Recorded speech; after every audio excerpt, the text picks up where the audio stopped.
day everyone, I'm Marisa Cortez. So for today's video, here's the continuation of our topic which is elements of poetry. Now let's proceed to the figurative language. So what is figurative language? It is a phrasing that goes beyond the literal meaning of words to get a message or point across. This definition dates to the mid 19th century and comes from Old French word which is figurative, meaning metaphorical. So figurative language is when you describe something by comparing it to something else. The words or phrases that are used don't have a literal meaning. So it uses metaphors, allusions, similes, hyperboles, and other examples to help describe the object you are talking about. Now, let's proceed to the 10 types of figurative language. So these writers favor a handful of common types of figurative language. Among these are simile. A simile is a figure of speech that compares two separate concepts through the use of a clear connecting words such as like or as. So the examples of simile are phrases such as he was welly as a fox or I slept like a log. So number 2, metaphor. A metaphor is like a simile, but without connecting words, it simply posits that two separate things that the same. The example is he was a willy fox or she cried a river of tears. Next, personification. Personification projects human qualities into inanimate objects or perhaps animals or natural elements. So the wind hold, the words leapt off the page, and time marches on are all example of personification. Next is hyperbole. Hyperbole is extravagant intentional exaggeration. So I have a million of things to do today is a common example of hyperbole. Next is allusion. Allusion is when a text references another external text or maybe a person, place, or event. It can be either explicit or implicit. We've entered a Garden of Eden is an allusion to the biblical place, for instance. So next, metonymy.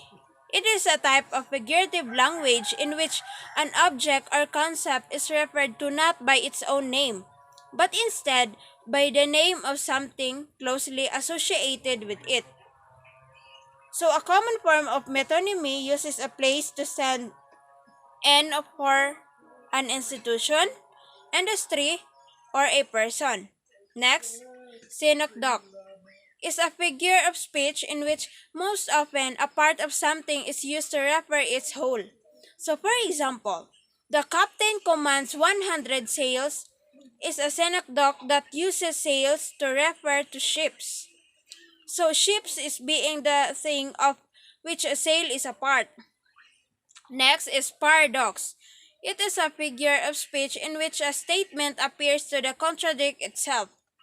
So this term comes from the Greek paradoxa meaning incredible. So it is contrary to the opinion or expectation. Next, apostrophe. As a literal device, apostrophe refers to the speech or address to a person who is not present or to a personified object such as Yorick's school in Hamlet. It came from the Greek word apostrophe in which means to turn away. An apostrophe is a punctuation mark used in contractions to replace missing letters. The contraction will stand for we will, with the apostrophe replacing WI. It can also show possessions as in Mary's car. The apostrophe indicates the car belongs to Mary. Allusion is a figure of speech that references person, place, thing, or event.